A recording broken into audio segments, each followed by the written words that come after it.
Get out the snots before we start. Let's do this.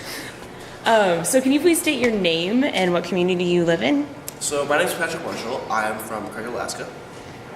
Awesome. So could you share how you first came to learn about climate change and what is it about climate change that motivates you to act?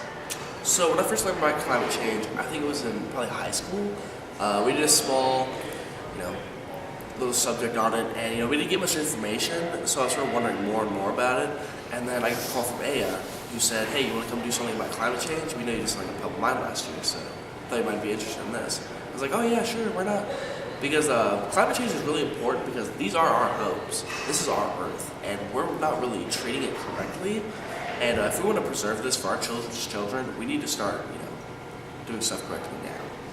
Absolutely, yeah. So is there anything that you've learned at the summit that you want to take back and share with family and friends? I think a lot of people in my community have a basic idea of climate change, but they haven't really had a reinforced thing. So I think I can go back and sort of try to educate people as much as I can to see what they can learn. Awesome. What are some different avenues that you and the group are going to be taking this year in order to start making incremental changes to stop climate change? What do you mean?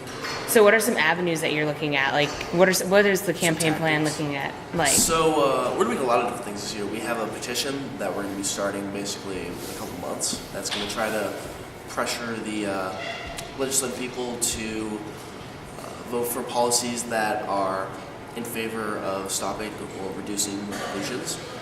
We're going to be starting pressuring teachers and students to have a energy smart curriculum in the school. And we're actually going to be writing a bill this year, which is going to try to reduce stuff in the climate change fight.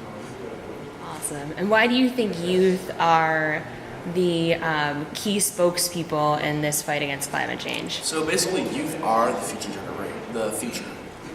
We are the people who are going to be taking over the jobs and leaving behind. We're going to be future politicians, future archaeologists, future basically everything. And so our voices now are more stronger than they're going to be.